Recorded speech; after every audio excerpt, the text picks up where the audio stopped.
के पापा कहता, हमरा सैया जी के चाचा कहता, कि लड़का तोहरे के पापा कहता, हमरा सैया जी के चाचा कहता।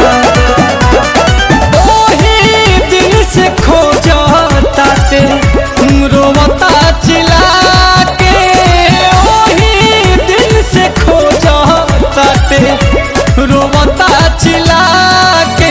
सोझा सा बकाई साफा कहता, लड़का तोहरे के पापा कहता, कि हमरा सैया जी के चाचा कहता, कि लड़का तोहरे के पापा कहता।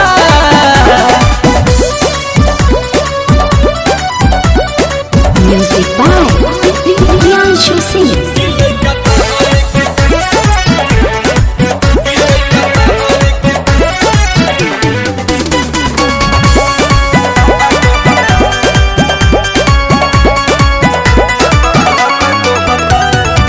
केतनो मनाई दूध पीली धराई, तनिको नाही चुपाला हो।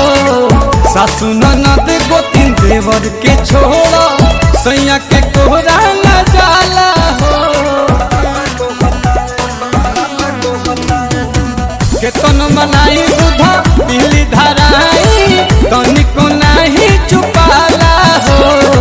सासु ननद गोतिन देवर के छोड़ा, सैयों के कोरा न जाला हो। रही जात मन हमर भीतरे लजा के, अपने देरी में कातू गइला सिखा के।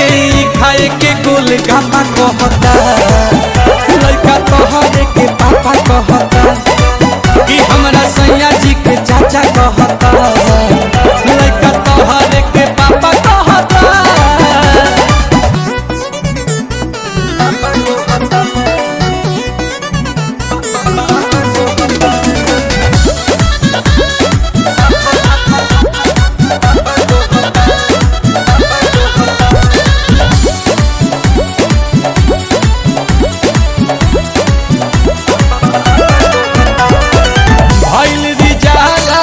नैहर वाला लागता कि भेद खोलवाई हो।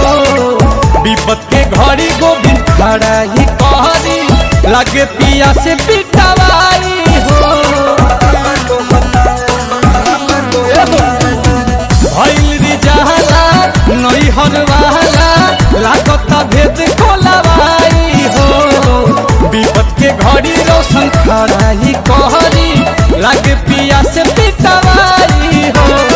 लवले आशुतोष बाई गजबे के धान, सोना पे पताई जाला नीलकमल के गाना। हमरा इज्जत पर धापा रहता, लड़का तोहरे के पापा कहता, कि सोझा सा बकाई साफा कहता, लड़का तोहरे के पापा कहता। ओही दिन से खोजता ते रोवता चिल्ला के, ओही दिन से खोजता ते रोवता चिल्ला के। सोझा सा बकाई साफा कहता, लड़का तोहरे के पापा